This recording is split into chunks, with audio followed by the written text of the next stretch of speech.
I'm from a small village near the edge of a forest in Nigeria. My name is Chinidu. This story happened when I was 17.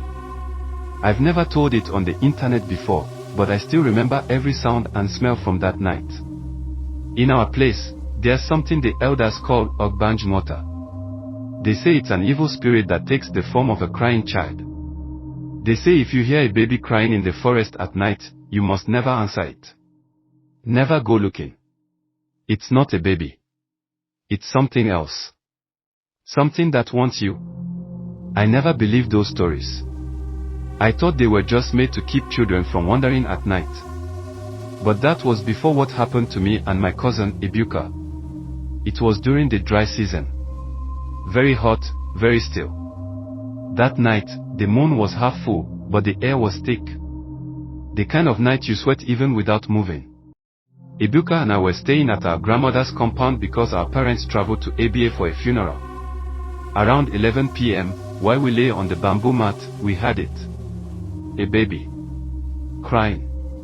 Not from inside the compound, from the forest behind the yam farm. The sound was low at first. Weak. Like a newborn that's cold or hungry.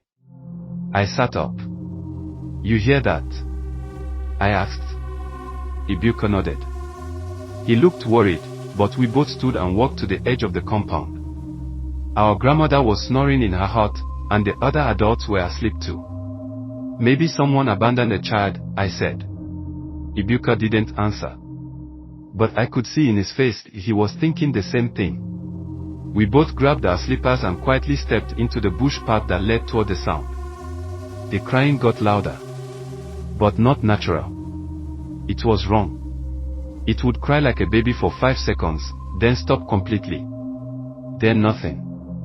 Then again, like it was coming from somewhere new each time. But always leading us deeper into the forest. At one point I said, this is not right. Let's go back. But Ibuka was ahead, already pushing through a thick part of the bush. Just a little further, he said. So I followed him. I don't know why. I felt like I had to. After walking maybe 10 more minutes, the crying stopped. Completely. We stopped too. Then we heard breathing. Not ours. Deep, heavy breathing, like someone standing very close but just out of sight. Then we heard it move. Not walking. Crawling. Fast. It circled us in the dark, breaking small sticks, brushing against leaves. Then silence again. Ibuka grabbed my arm. Run. I didn't ask questions. We ran. Branches scratched our faces. Thorns tore our legs. I didn't care. I ran like fire was behind me. When we got back to the compound, the front gate was shut.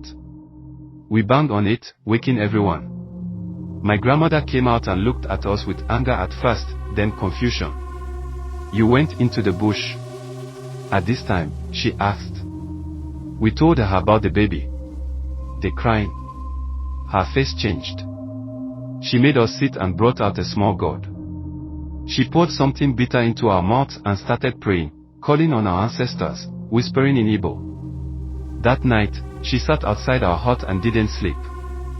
The next morning, we found scratches on our backs. Not from branches.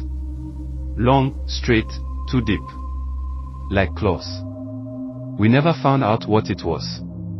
We never heard the crying again. But Ibuka started getting sick not long after. Dreams. Night sweats. He said something still follows him, even in the city. The elders say some things in the forest are not meant to be seen. I believe them now.